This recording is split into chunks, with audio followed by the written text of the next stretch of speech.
The Young and the Restless spoilers. Friday's full, the 1st of May 2026. Welcome back to our channel, everyone. Today is Fridays, a truly beautiful day to dive into the latest daytime drama. We have so much ground to cover, so let's get right into the heart of the action.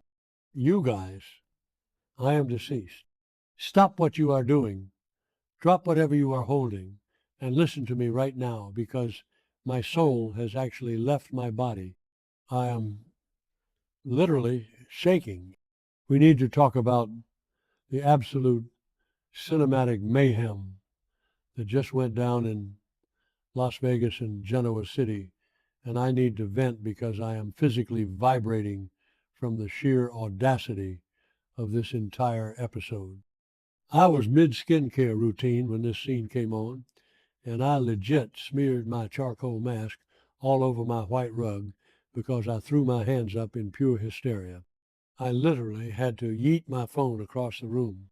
We are not just watching this show anymore, we are invested.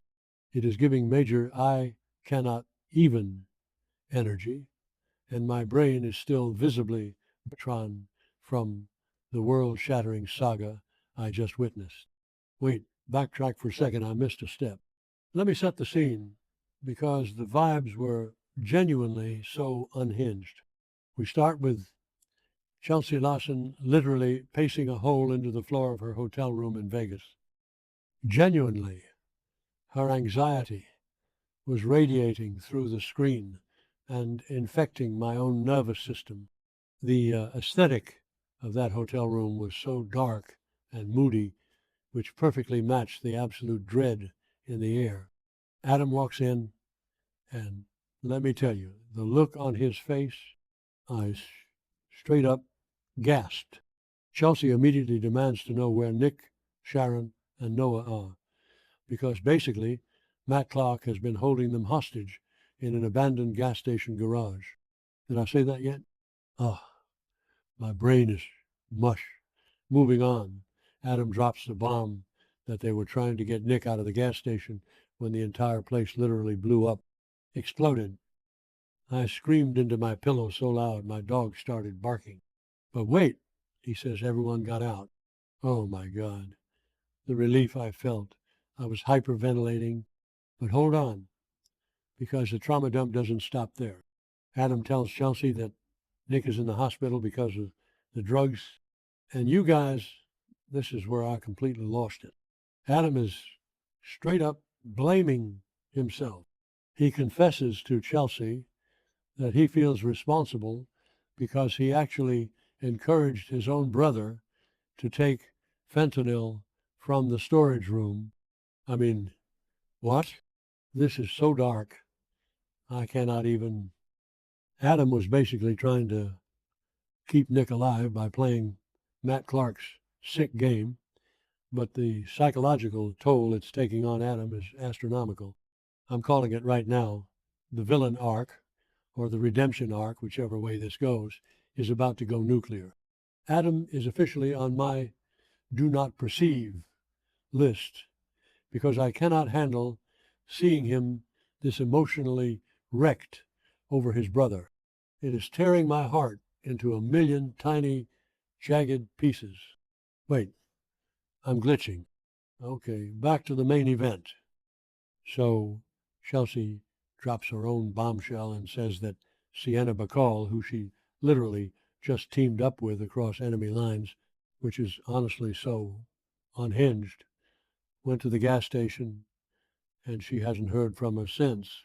Adam is like, let's hope she didn't run into Matt. Gulp. Send help. Just as I am biting all my acrylic nails off, the door opens, and in walk Noah, Nick, and Sharon. They survived. I legitimately started crying.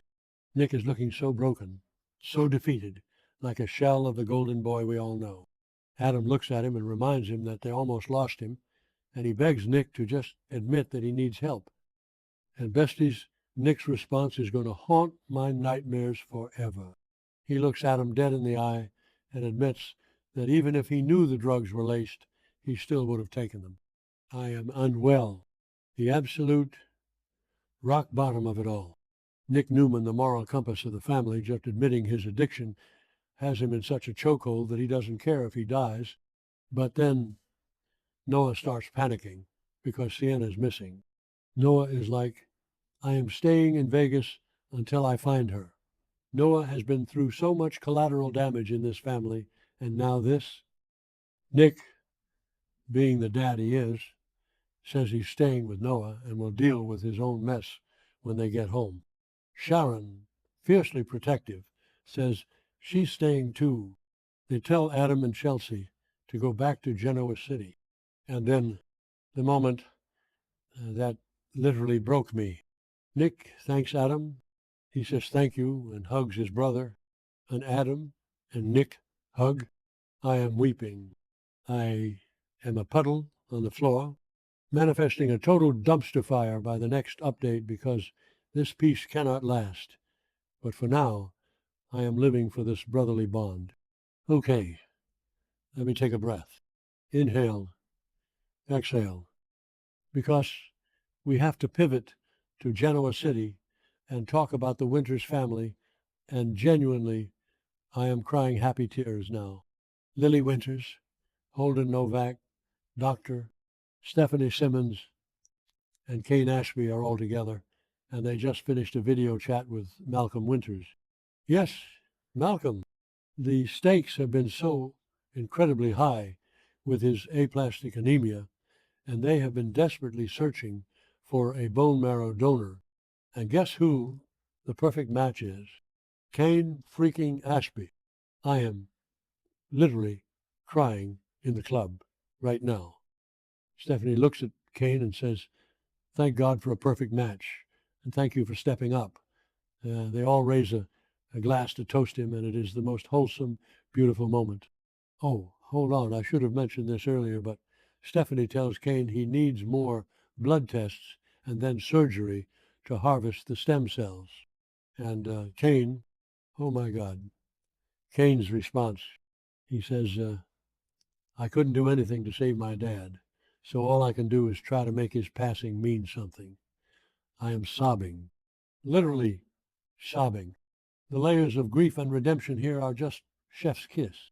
Kane has made so many mistakes in the past, but this is pure heroism. Lily chimes in and says losing parents is heartbreaking, but from now on it's all about celebrating. The vibes are immaculate. Stephanie says she has to bounce because she's heading to New York to see Malcolm, and Kane, being the absolute boss that he is, tells her not to worry about the tab at the athletic club because he's got it. Lily playfully reminds everyone that he literally owns the place. I love a wealthy flex, honestly. And don't even get me started on the vibes of the GCAC right now. The lighting was spectacular. After Stephanie and Holden leave, Kane asks Lily if she needs to go home. And she says, not yet. And besties, the chemistry is crackling. It is palpable. Kane sits down and gets so vulnerable. He tells Lily that he is doing this for her and for Malcolm because Malcolm gave him Lily. But he's also doing it for his dad. He gets so choked up talking about hearing his kids' voices on the video call with Malcolm. He thanks Lily for everything. And then Lily looks at him. And this is the moment. You guys, this is the line of the century. She says she doesn't see Aristotle Dumas in him anymore. She just sees Kane, and it's so great to have him back. I am screaming. Are they getting back together? I am manifesting this reunion so hard. The Aristotle Dumas era was so dark and weird, but this is pure romance. Okay, wait, deep breaths, because if you thought the Vegas explosion or the Kane and Lily romance was the peak of the episode, you are straight up wrong. I need to talk about Billy Abbott and Sally Spectra, and I need to do it right now before I spontaneously combust. Bestie, be for real right now. This is the most insane slow-motion car crash of a storyline I have ever witnessed. Billy has set up this incredibly romantic special night for Sally. Candles, mood lighting, the whole 9 yards. It's giving billionaire romance novel, and I am totally here for the aesthetic. But the psychological warfare happening beneath the surface, astronomical. Sally looks at him, and you can see the absolute terror behind her eyes because she is holding the biggest secret in Genoa City history. She is literally pregnant, and she knows the paternity is a massive, explosive lie. She asks him why he's doing all of this, and Billy, sweet, clueless, tragic Billy, says, because you both deserve it. You both, meaning Sally and the baby. I literally had to pause the TV and walk around my living room 3 times because I was hyperventilating. Sally asks him again how he feels about the pregnancy, and Billy says it doesn't matter. He just knows she is going to protect their baby with everything she has. Their baby. Oh my God. The tragic irony is physically painful. I am literally clutching my chest. I am personally offended by how good this drama is. Sally is sitting there, hiding a positive pregnancy test, knowing full well that Victoria and Audra have already dug into her secrets. The truth is out there in the wild, and Billy is just standing there, pouring his heart out, completely oblivious. Sally tells him she has never felt so loved in her entire life. She says she feels scared, but she also has hope, and that hope is growing. Our baby, she calls it. I am screaming at my screen. Girl, you were playing with fire. This villain arc is about to go nuclear when Billy finds out I am so done, but I also cannot look away. My soul is tethered to this plot line. So they go into the bedroom, they make love, and they're lying there discussing potential baby names. It is so sweet, so domestic, so dangerously fragile. I am watching this through my fingers like it's a horror movie because I know the monster, aka the truth, is lurking right outside the door. Every time Billy smiles, my stomach does a flip. Every time Sally looks guilty, I want to yeet myself into the sun. The stakes are just too high. Billy has been through so much trauma, especially with losing Delia in the past, and he is finally opening his heart to this new child, completely unaware that he is walking straight into a wood chipper of emotional devastation. And then it happens. Billy suddenly pulls back. He reaches into his pocket. I am yelling, "No, Billy, stop, don't do it." But he does. He pulls out a ring, a literal engagement ring.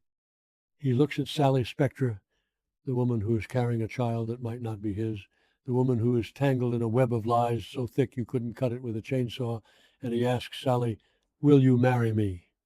I am deceased. I am a ghost. I am typing this from the afterlife." The screen goes black. Does she say yes? How can she say yes? How can she say no? I am physically vibrating from the stress. This specific betrayal is personally attacking my soul. If she says yes and then the truth comes out, Billy is going to be destroyed. If she says no, he's going to be heartbroken and suspicious. There is no winning. I am officially unwell.